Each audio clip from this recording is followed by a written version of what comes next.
Srinivasan. Good evening and thanks for joining us. Democrats in Nevada are lining up for a second day of early voting in next Saturday's caucuses.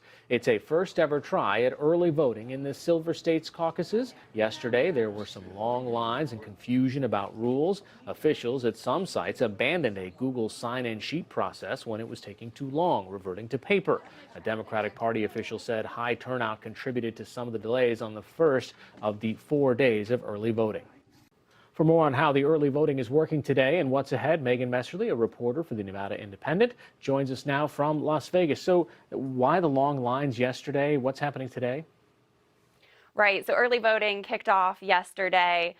More than 11,800 was the estimate that the party gave to us of folks that turned out as of 5 p.m. Turnout was really high, so that contributed to the long lines. As well, Democrats were planning on using this Google form-based check-in sheet as part of the check-in process. That was supposed to streamline the data collection on the back end.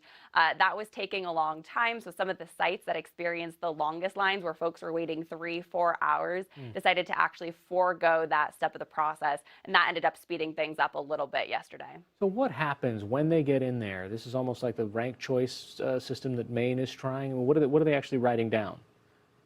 That's correct. So essentially what Democrats do when they show up to an early vote site, they check in, their voter registration is checked against county voter roll. If they're not registered, they have same-day registration, so they can actually just register on site.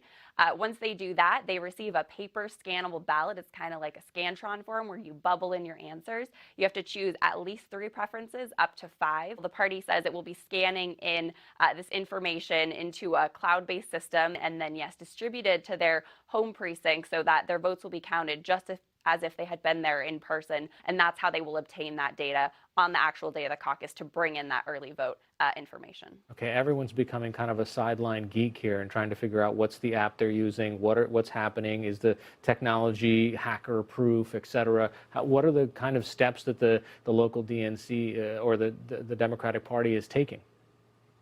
Right. So party officials here have told me that they're working with security experts. They've brought in additional folks since the wake of what happened in Iowa with the problems they experienced there with their reporting day app. The party here is not specified exactly what those steps are. They say they are taking steps, though. They don't want to detail all of them, though, for security purposes. They also say that they're testing this system, the caucus day system, that is, with volunteers that are both experienced.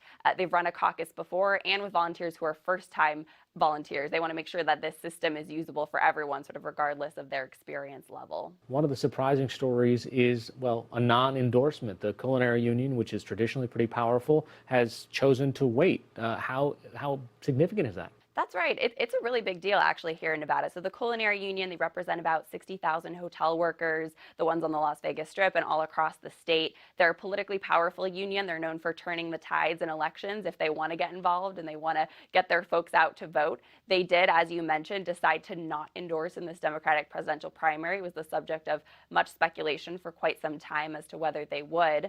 This endorsement is generally, or non-endorsement rather, is thought to be, more hurtful toward Joe Biden, former vice president, in that he's had a long-standing relationship with the union. In fact, the union secretary-treasurer went so far as to describe him as a friend in their non-endorsement announcement. He was the only candidate that they mentioned by name.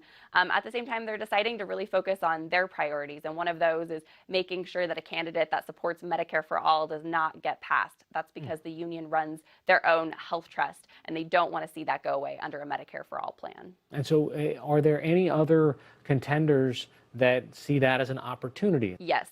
So this is generally thought to be sort of leveling the playing field, especially among those candidates that are more moderate. They prefer the creation of a government-run public health insurance option versus just a single Medicare for all system. So this is generally thought to be, a good thing for Pete Buttigieg. It's thought to be a good thing for Amy Klobuchar.